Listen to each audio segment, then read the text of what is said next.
ವೀಕ್ಷಕರೇ, ವಿರಾಮವನ್ನು ತೆಗೆದುಕೊಂಡು ಬಂದಿದ್ದೀರಿ. ಸಾಲಿಗ್ರಾಮ ಸುಬ್ಬರಾಮಯ್ಯನವರಿಂದ ಅದ್ಭುತವಾದಂತಹ ಉಪದೇಶವನ್ನು ನಾವೆಲ್ಲರೂ ಕೂಡ ಕೇಳಿದ್ದೇವೆ. ಅದಕ್ಕೆ ಉಪದೇಶ ಅಂತನೋ ಶಬ್ದದ ಅರ್ಥನೇ ಹೇಳ್ತದೆ. ಉಪ ಅಂದರೆ ಹತ್ತಿರ, ದೇಶ ಅಂತಂದರೆ ಪರಮಾತ್ಮ, ಸಕಲ ಶಬ್ದ ವಾಚ್ಯ. ಹೀಗಾಗಿ ದೇಶ ಅಂತನೋ ಶಬ್ದಕ್ಕೆ ಪರಮಾತ್ಮ. ಆ ಪರಮಾತ್ಮನ ಹತ್ತಿರ ಹೋಗಲಿಕ್ಕೆ ಏನೇನು ಸಾಧನಗಳನ್ನು ಮಾಡಬೇಕು, ಜೀವನದಲ್ಲಿ ಯಾವ ರೀತಿಯಾಗಿರಬೇಕು ಅಂತನೋ ಅದ್ಭುತವಾದಂತಹ ಮಾತನ್ನು ಆ ಧ್ಯಾನವೃದ್ಧರಿಂದ, ವಯೋವೃದ್ಧರಿಂದ ನಾವು ಕೇಳಿದ್ದೇವೆ.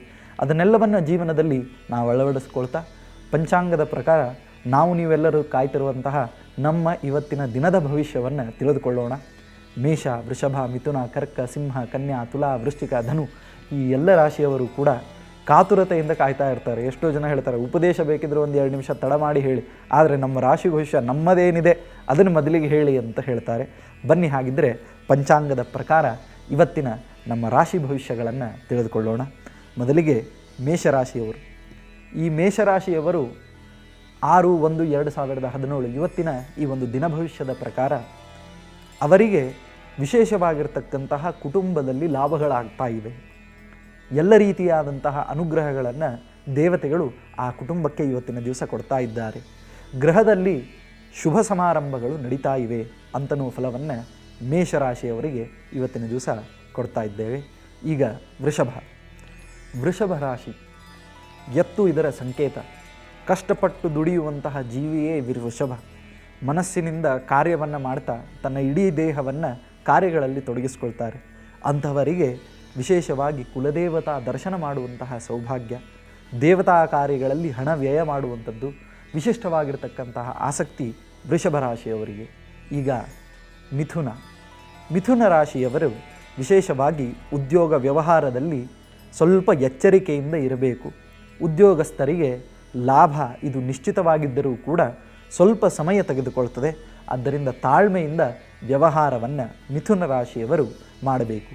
ಅದೇ ರೀತಿಯಾಗಿ ಕರ್ಕ ರಾಶಿಯವರು ಗ್ರಹದಲ್ಲಿ ಆಸ್ತಿಯ ವಿಚಾರವಾಗಿ ಭಿನ್ನಾಭಿಪ್ರಾಯ ಬರ್ತದೆ. ಮನುಷ್ಯನ ಜೀವನದಲ್ಲಿ ಭಿನ್ನಾಭಿಪ್ರಾಯ ಸಹಜ. ಅದರಲ್ಲಿ ದುಡ್ಡಿನ ವಿಷಯ ಬಂತು ಅಂತಂದರೆ ಇನ್ನೂ ಸಹಜವಾಗಿ ಭಿನ್ನಾಭಿಪ್ರಾಯಗಳು ಬರ್ತವೆ. ಆದರೂ ಕೂಡ ಈ ಭಿನ್ನಾಭಿಪ್ರಾಯಗಳು ಬಂದಾಗ ತಾಳ್ಮೆಯಿಂದ ವ್ಯವಹರಿಸತಕ್ಕದ್ದು. ಆ ತಾಳ್ಮೆಯಿಂದ ವ್ಯವಹಾರವೇ, ಅದಕ್ಕೆ ಹಿರಿಯರು ಹೇಳ್ತಾರೆ, ತಾಳಿದವನು ಬಾಳಿಯಾನು ಅಂತ. ಆದ್ದರಿಂದ ಕರ್ಕರಾಶಿಯವರು ಇವತ್ತಿನ ದಿವಸ ತಾಳ್ಮೆಯಿಂದ ಇರಬೇಕು. ಎಷ್ಟು ಅವರು ತಾಳ್ತಾರೆ ಅಷ್ಟು ಫಲಗಳು ಅವರಿಗೆ ಸಿಗ್ತವೆ. ಇನ್ನು ಸಿಂಹರಾಶಿ ಅಂತ ಹೆಸರು ಕೇಳಿದ ತಕ್ಷಣ ಮೋಸ್ಟ್ ಡಾಮಿನೇಟಿಂಗ್ ರಾಶಿ ಈ ಸಿಂಹರಾಶಿಯವರು ಕಾಡಿನ ರಾಜ ಅಂತ ಕೂಡ ನಾವು ಸಿಂಹನಿಗೆ ಕರಿತೇವೆ. ಅದರಿಂದ ಎಲ್ಲಿ ಹೋಗ್ತಾರೆ, ಎಲ್ಲ ಸ್ಥಳಗಳಲ್ಲಿ ತಮ್ಮ ಒಂದು ಪರ್ಸ್ನಾಲಿಟಿಯನ್ನು ತೋರಿಸ್ತಕ್ಕಂಥದ್ದು. ಅಂಥದ್ದು ಸಿಂಹರಾಶಿಯವರಿಗೆ ವಿಶೇಷವಾಗಿ ಎಲ್ಲ ರೀತಿಯಾದಂತಹ ಮುನ್ನಡೆಯನ್ನು ಆ ಸ್ವಾಮಿ ಕೊಡ್ತಾ ಇದ್ದಾನೆ. ಆದ್ದರಿಂದ ಸಿಂಹರಾಶಿಯವರು ವಿಶೇಷ ಧೈರ್ಯವನ್ನು ಮಾಡಿ ಜೀವನದಲ್ಲಿ ಮುನ್ನಡಿಬೇಕು ಅಂತನೋ ಫಲವನ್ನು ಸಿಂಹರಾಶಿಯವರಿಗೆ ಹೇಳ್ತಾ ಇದ್ದೇವೆ. ಅದೇ ರೀತಿಯಾಗಿ ಕನ್ಯಾ ರಾಶಿಯವರು ಸ್ವಾಭಾವಿಕವಾಗಿ ಕನ್ಯೆಯ ಸ್ವಭಾವ, ಹೆಣ್ಣು ಮಕ್ಕಳ ಸ್ವಭಾವ ಏನು ಅಂತಂದರೆ ತಾವು ಮಾಡುವುದಕ್ಕಿಂತ ಉಳಿದವರ ಮಾತನ್ನು ಹೆಚ್ಚಿಗೆ ಕೇಳುವಂಥದ್ದು. ಇದು ಕನ್ಯೆಯ ಸ್ವಭಾವ. ಆದ್ದರಿಂದ ಕನ್ಯಾ ರಾಶಿಯವರ ವಿಶಿಷ್ಟವಾಗಿರ್ತಕ್ಕಂಥ ಫಲ ಇವತ್ತಿನ ದಿವಸ ಏನು ಅಂತಂದರೆ ಅವರ ಆರೋಗ್ಯದಲ್ಲಿ ಸ್ವಲ್ಪ ತೊಂದರೆ ಆಗಬಹುದು. ಮುನ್ನೆಚ್ಚರಿಕೆಯನ್ನು ವಹಿಸಿದಾಗ ಆ ಆರೋಗ್ಯದ ತೊಂದರೆಗಳೆಲ್ಲವೂ ಕೂಡ ಪರಿಹಾರವಾಗ್ತವೆ. ಯಾವುದೇ ರೀತಿಯಾದಂತಹ ತೊಂದರೆಗಳು, ಕಷ್ಟ ಕಾರ್ಪಣ್ಯಗಳು ಅವರಿಗೆ ಸಂಭವಿಸುವುದಿಲ್ಲ ಅಂತನ್ನುವುದು ಇದು ಕನ್ಯಾ ರಾಶಿಯ ಫಲ. ಇನ್ನು ತುಲಾರಾಶಿ ತಕ್ಕಡಿ ಇದರ ಒಂದು ಚಿಹ್ನೆ. ಎಲ್ಲವನ್ನ ಜೀವನದಲ್ಲಿ ತಕ್ಕಡಿಯಂತೆ ತೂಗಿ ನೋಡುವಂಥದ್ದು. ಅಂತಹ ತುಲಾರಾಶಿಯವರಿಗೆ ಇವತ್ತಿನ ದಿವಸ ಅದ್ಭುತವಾದಂತಹ ಫಲವನ್ನು ಕೊಡ್ತಾ ಇದ್ದಾನೆ. ಆದರೆ ಸ್ವಲ್ಪ ಶರೀರ ಬಾಧೆ ಇವರಿಗೆ ಕಾಡ್ತಾ ಇದ್ದು ಆರ್ಥಿಕ ಮತ್ತು ವ್ಯಾಪಾರದಲ್ಲಿ ಸ್ವಲ್ಪ ಎಚ್ಚರಿಕೆಯಿಂದ ಇರಬೇಕು. ಅದೇ ರೀತಿಯಾಗಿ ಶನಿ ತುಲಾರಾಶಿಯನ್ನು ಬಿಟ್ಟಿದ್ದಾನೆ. ಆ ಬಿಟ್ಟಿದ್ದಕ್ಕೋಸ್ಕರವಾಗಿ ಏನು ನೀವು ಕಳೆದುಕೊಂಡಿದ್ದೀರಿ ಅದನ್ನೆಲ್ಲವನ್ನು ಹೊಳ್ಳಿ ಕೊಡುವಂತಹ ಸಮಯ. ಹೀಗಾಗಿ ಆದಷ್ಟು ಎಚ್ಚರಿಕೆಯಿಂದ ಕಳೆದುಕೊಂಡದ್ದೆಲ್ಲವನ್ನು ಪಡೆಯಬೇಕು ಅಂತನ್ನುವುದನ್ನು ತುಲಾರಾಶಿಯ ಭವಿಷ್ಯದಲ್ಲಿ ನಾವು ಕೇಳ್ತಾ ಇದ್ದೇವೆ. ಇನ್ನು ಮುಂದೆ ವೃಶ್ಚಿಕ ರಾಶಿಯವರಿಗೆ ಕಡೆಯ 2.5 ವರ್ಷ ಸಾಡೆ ಸಾತಿ ಶನಿ ನಡೀತಾ ಇದೆ. ಇವರಿಗೂ ಕೂಡ ಸಕಲ ವಿಧವಾದಂತಹ ಅಭಿವೃದ್ಧಿಗಳು ಪ್ರಾಪ್ತವಾಗುವಂತಹ ಸಮಯ. ಎಷ್ಟೋ ಜನರಿಗೆ ನೌಕರಿ, ಪ್ರಮೋಷನ್ನು, ಮತ್ತೊಂದು ಮುಗಿದೊಂದು ಆ ಎಲ್ಲವೂ ಕೂಡ ಏನು ಹಿಡಿದುಕೊಂಡಿದ್ದಾನೆ ಆ ಎಲ್ಲ ಹಿಡಿದಂತಹ ಪೂರ್ಣ ಪ್ರಮಾಣದ ಅನುಗ್ರಹವನ್ನು ವೃಶ್ಚಿಕ ರಾಶಿಗೆ ಅನುಗ್ರಹಿಸ್ತಾ ಇದ್ದಾನೆ ಪರಮಾತ್ಮ. ಆದ್ದರಿಂದ ವೃಶ್ಚಿಕ ರಾಶಿಯವರು ವಿಶೇಷವಾಗಿ ಕಾಳಜಿಯನ್ನು ವಹಿಸಿ ಸಕಲ ವಿಧವಾದಂತಹ ದೇವತಾ ಆರಾಧನೆಗಳನ್ನು ಮಾಡ್ತಾ ನಿಮ್ಮ ಫಲಗಳನ್ನು ಪಡಿಬೇಕು ಅಂತನ್ನುವುದನ್ನು ವೃಶ್ಚಿಕ ರಾಶಿಯ ಫಲವಾಗಿದೆ. ಇನ್ನು ಧನುರಾಶಿ, ಧನುರಾಶಿಯವರು ಗುರಿಗೆ ಸರಿಯಾಗಿ ಬಾಣವನ್ನು ಹೂಡುವವರು. ಇಷ್ಟು ದಿವಸ ಇವರು ಗುರಿ ತಪ್ಪಿದೆ. ಯಾಕೆ ಅಂತಂದರೆ ಗ್ರಹಗಳ ಪ್ರಭಾವ ಆ ರೀತಿಯಾಗಿತ್ತು. ಇನ್ನು ಮುಂದೆ ಶನಿ ಪ್ರವೇಶ ಮಾಡಿದ್ದಾನೆ.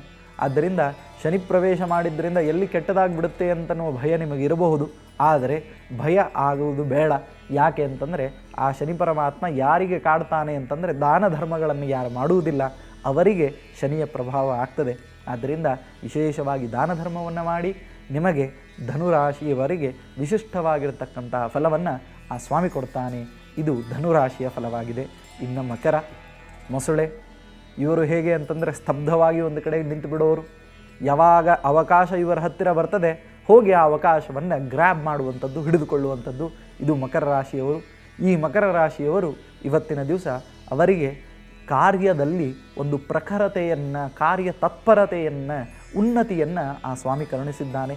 ಆದ್ದರಿಂದ ಈ ಮಕರ ರಾಶಿಯವರು ತಮ್ಮ ಕಾರ್ಯ ತತ್ಪರತೆಗೋಸ್ಕರವಾಗಿ ವಿಶೇಷವಾಗಿ ನರಸಿಂಹದೇವರನ್ನು ಸ್ಮರಿಸ್ತಾ ಕಾರ್ಯವನ್ನು ಮಾಡಿದಾಗ ಎಲ್ಲ ವಿಘ್ನಗಳ ಪರಿಹಾರವಾಗಿ ಆ ಮಕರ ರಾಶಿಯವರಿಗೂ ಕೂಡ ಅನುಗ್ರಹವಾಗಲಿದೆ ಅಂತ ಹೇಳ್ತಾ, ಕುಂಭರಾಶಿ, ಆ ಕುಂಭರಾಶಿಯವರು ಸಕಲ ವಿಧವಾದಂತಹ ಅನುಗ್ರಹ ಪ್ರಾಪ್ತಿಗೋಸ್ಕರವಾಗಿ ದೇವತಾ ಆರಾಧನೆಯನ್ನು ಮಾಡತಕ್ಕಂಥದ್ದು. ಇವರು ಅನೇಕ ದಿನಗಳಿಂದ ಕಾರ್ಯಚಟುವಟಿಕೆಗಳಾಗಬೇಕು ಅಂತನ್ನುವ ಕಾರ್ಯವನ್ನು ತಮ್ಮ ತಲೆಯಲ್ಲಿ ಎಷ್ಟೋ ಮನಸ್ಸಿನಲ್ಲಿ ತಲೆಯಲ್ಲಿ ಕಾರ್ಯಗಳನ್ನು ಇಟ್ಕೊಂಡಿದ್ದಾರೆ. ಅದೆಲ್ಲ ಕೈಗೂಡುವಂತಹ ಸಮಯ ಈಗ ಬಂದಿದೆ.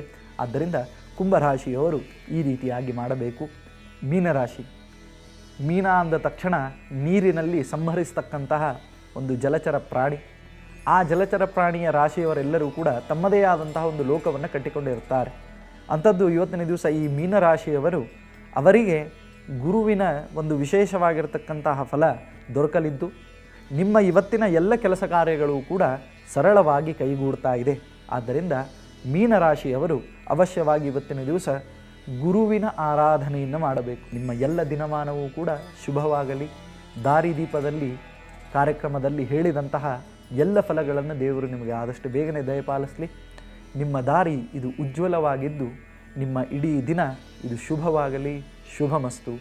ಮತ್ತೆ ನಾಳಿನ ದಿವಸ ದಾರಿದೀಪ ಕಾರ್ಯಕ್ರಮದಲ್ಲಿ ಭೇಟಿಯಾಗೋಣ. ಮಧ್ವಾಂತರ್ಗತ ಶ್ರೀಕೃಷ್ಣ ಅರ್ಪಣಮಸ್ತು. ಲೋಕಾ ಸಮಸ್ತ ಸುಖಿನೋ ಭವಂತು.